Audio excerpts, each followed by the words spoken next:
नमस्कार। आज है 29 जुलाई और देखिए ईरान और अमेरिका जंग से बहुत सारी बड़ी खबरें निकलकर सामने आ रही है। पहली खबर आपको बताते हैं जहां पर पिछले 24 से 36 घंटे में एक बार फिर से ईरान ने अमेरिका पर हमला किया है।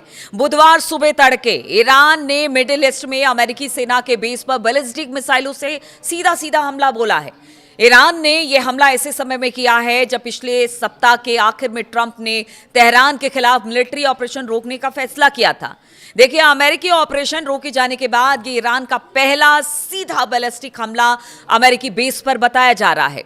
अगर सेंट्रल कमांड की माने तो सेंट्रल कमांड ने मंगलवार यानी अमेरिकी समय अनुसार एक सोशल मीडिया पोस्ट किया जिसमें उन्होंने लिखा है कि आज शाम 5:45 पर इस्लामिक रिवॉल्यूशनरी गार्ड कॉर्प्स यानी IRGC की सेना ने मिडिल ईस्ट में तैनात अमेरिकी सेना के अड्डे पर अचानक से हमले की कोशिश की है।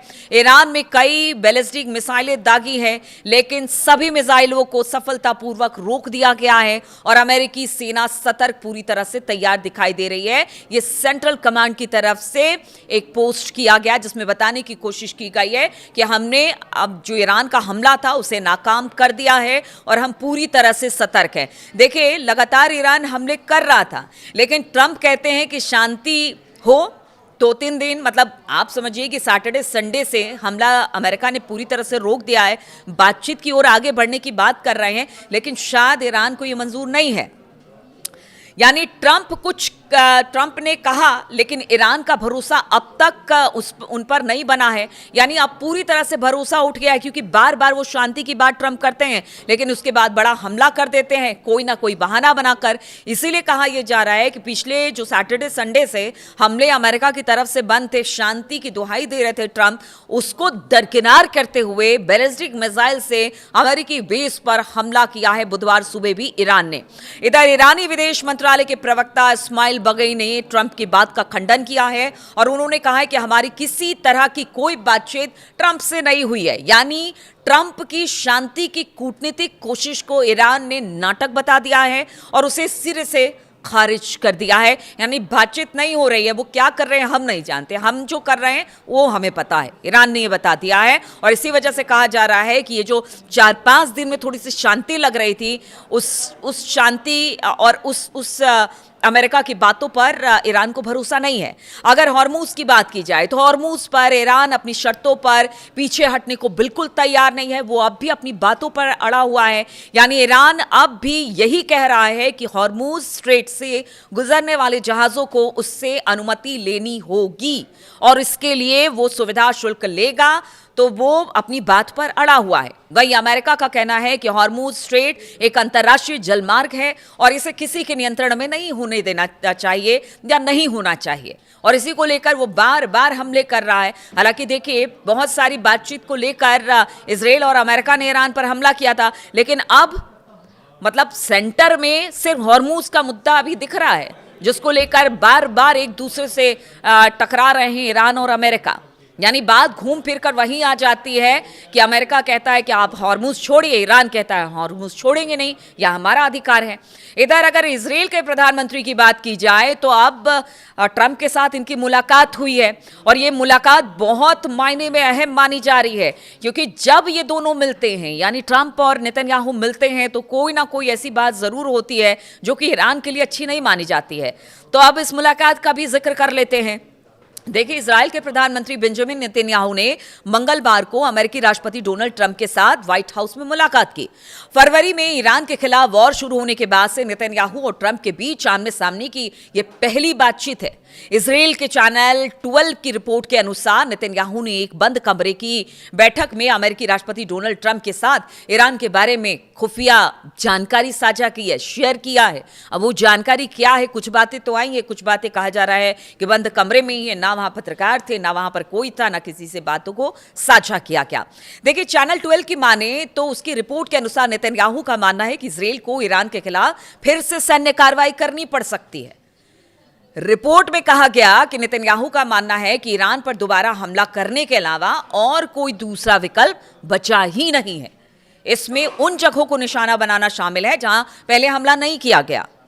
यानी फुल प्रूफ प्लान के साथ नेतन्याहू पहुंचे हैं कि भाई अब इस बार तो मेरी बात माने। पहले भी अगर ये युद्ध शुरू हुआ है तो उसकी जिम्मेदारी जो एक्सपर्ट हैं वो यही मानते हैं कि शायद गलत जानकारी ट्रंप को दी गई नेतन्याहू की तरफ से और ये युद्ध शुरू हुआ फरवरी माह से। अब एक बार फिर से कुछ नए प्लान के साथ नेतन्याहू ट्रंप के सामने पहुंच गए हैं कि देखिए ऐसा है, ऐसा करेंगे तो ऐसा होगा, ऐसा नहीं करेंगे तो ऐसा होगा, इस तरह की जानकारी दे रहा है। उनका कहना है कि अब तो भाई ऐसा है कि ट्रंप अब ईरान पर एक बार फिर से बड़ा हमला करने के अलावा कोई विकल्प नहीं है। और इसके साथ ही उनका कहना है कि पुराने जो हमले हुए वो तो हुए, लेकिन अब नए जगहों को, नए ठिकानों को पर हमला करना बेहद ज़रूरी हो गया है। इस तरह के प्लान के साथ पहुंचे हैं नेतन्याहू ट्रंप के पास और उन्होंने कहा है कि ईरान ने फिर से जहां पर एक बार फिर से जैसे न्यूक्लियर ठिकाने हैं उसके या फिर बाकी चीज़ें उसको फिर से दुरुस्त किया है, या जहां मिसाइल या ड्रोन बनाए जाते हैं उन कारखानों को दुरुस्त किया है, उनको एक बार फिर से लक्ष्य बनाया जाए। यानी जिस चीज़ को बर्बाद पीछे जो हमले हुए फरवरी माह के बाद, उन हमलों में जो डिस्ट्रॉय हो चुका था उन सब जगहों को अगर ईरान ने बनाया, खड़ा किया, वहाँ से फिर से मिसाइल का उत्पादन हो रहा है या फिर बनाए जा रहे हैं या फिर ड्रोन का उत्पादन एक बार फिर से शुरू हुआ है, तो उनको भी लक्ष्य बनाने की बात नेतन्याहू कर रहे हैं। और उनका कहना है कि नहीं तो फिर दिक्कत हो सकती है। और बताया जा रहा है कि अगर इस बार ईरान को टारगेट नहीं किया गया तो फिर टारगेट पर अमेरिका और इजराइल होंगे। ये भी कह रहे हैं नेतन्याहू कि मतलब वो चिता रहे हैं कि आप नहीं मारेंगे तो वो हमको मार देंगे। बताया जा रहा है कि इजराइल ने वॉशिंगटन को केवल अपना आंकलन बताया है, लेकिन ईरान के खिलाफ ऑपरेशन के लिए अमेरिका पर सक्रिय रूप से दबाव बनाया नहीं है। आप इस लाइन को समझिए। वो कह रहे हैं हम सिर्फ इनपुट दे रहे हैं आपको कि वहाँ क्या चल रहा है, लेकिन किसी तरह का दबाव नहीं है। अमेरिका चाहे तो लड़े, नहीं चाहे तो ना लड़े। मतलब एक बार फिर से वही स्थिति, फरवरी वाली स्थिति बनती दिखाई दे रही है। अब इस लाइन का आपको मतलब समझना होगा और जो एक्सपर्ट है वो भी समझने की कोशिश कर रहे हैं कि क्या एक बार फिर से नेतन्याहू ट्रंप को ये उकसाने और बताने की कोशिश कर रहे हैं कि अब छोड़िए आप बातचीत, उसको करिए दरकिनार और कीजिए बड़ा हमला। और साथ ही ये भी कह रहे हैं कि हम तो सिर्फ आपको बता रहे हैं कि वहाँ के हालात क्या हैं, हम ये नहीं कह रहे कि आप हमला करें। तो इजराइल के एक अधिकारी ने चैनल 12 से कहा कि हम एक अहम दौर में हैं। राष्ट्रपति ट्रंप जल्द ही तय करेंगे कि आगे क्या करना है। हम उन पर दबाव नहीं डाल रहे हैं, लेकिन हम सच्चाई से मुंह नहीं मोड़ सकते हैं। नेतन्याहू ने इजराइल का पक्ष रख दिया है। अब देखना होगा कि ट्रंप और नेतन्याहू की ये मुलाकात क्या रंग लाती है। दोनों नेताओं के बीच बातचीत में ईरान के साथ युद्ध का मुद्दा ही छाया रहा। दोनों देश यानी कि अमेरिका और इजराइल ने ईरान के खिलाफ मिलकर युद्ध शुरू किया था, लेकिन बाद में इससे निपटने के तरीकों को लेकर दोनों में हमने देखा कि किस तरह से तनाव भी आया और दोनों अपने अपने तरीके से युद्ध खत्म करने की बड़ी कोशिशें भी उसके बाद करते दिखाई दिए, लेकिन हुआ कुछ भी नहीं। युद्ध आज भी जारी है, गाहे बगाहे हमले आज भी हो रहे हैं और कोई पीछे हटने को तैयार नहीं है। लेकिन ये जो इस बार यानी फरवरी के बाद जो युद्ध हुआ, उसके बाद 1 महीने की शांति आई, उसके बाद कुछ प्रस्ताव रखे गए और उसके बाद जो अभी हमले हो रहे हैं ना, उसमें इजराइल जो है वो चुपचाप बैठा हुआ है, वो इसमें पार्टिसिपेट नहीं कर रहा है।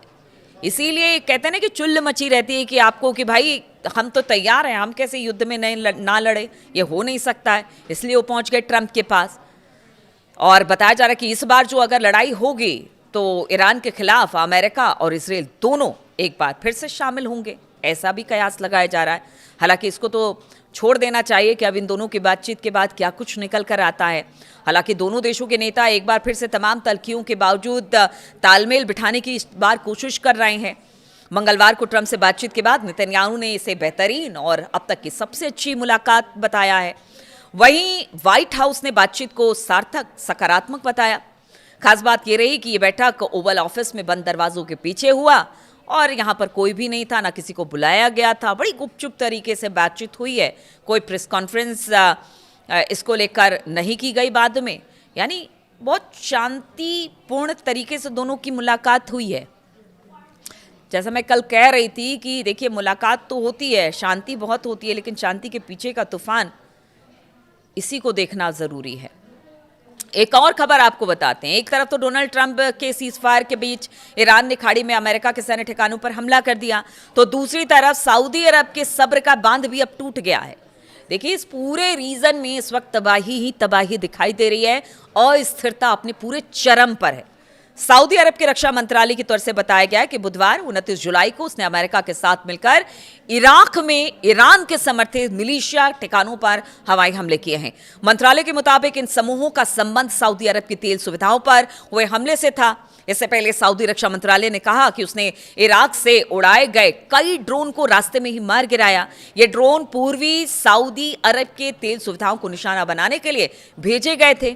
एक अलग बयान में अमेरिकी सेंट्रल कमांड यानी सेंटकॉम ने कहा कि अमेरिका और सऊदी अरब के लड़ाकू विमानों ने पूर्वी इराक में कई आतंकवादी ठिकानों, हथियारों, गोदामों, सामान पहुंचाने वाले ठिकानों पर जबरदस्त हमले किए हैं। यह कार्रवाई लगातार हो रही है। ड्रोन हमलों के जवाब में की गई सऊदी रक्षा मंत्रालय ने कहा कि सऊदी अरब तनाव बढ़ाना चाहता नहीं है, लेकिन उनके खिलाफ होने वाले किसी भी हमले का जवाब वो जरूर देगा। वहीं अमेरिकी सेंटकॉम ने सोशल मीडिया प्लेटफॉर्म एक्स पर कहा कि इन हमलों में उन समूहों को निशाना बनाया गया जिन्हें ईरान की इस्लामिक रिवोल्यूशनरी गार्ड कॉर्प्स यानी IRGC अमेरिका की सेना और सऊदी अरब की ऊर्जा सुविधाओं पर हमला करने के लिए निर्देश दे रही है। सेंटकॉम ने कहा कि पिछले 72 घंटे में IRGC के निर्देश पर 30 से ज्यादा ड्रोन हमले किए गए यानी सऊदी अरब पर, और इसके जवाब में अमेरिका और सऊदी अरब के लड़ाकू विमानों ने पूर्वी इराक में कई आतंकवादी ठिकानों, हथियारों के गोदामों और सामान पहुंचाने वाले ठिकानों पर हमले किए हैं।